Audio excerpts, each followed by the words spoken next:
मुशीर खान धीरे धीरे अपन सपना के करीब पहुँच रहल छथि।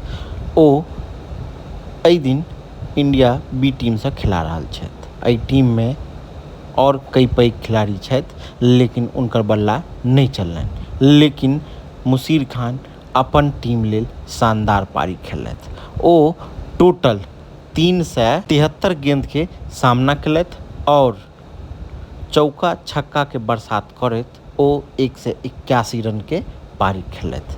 एहि पारी के बदौलत ओ क्रिकेट के भगवान के रिकॉर्ड तोड़ि देलथि।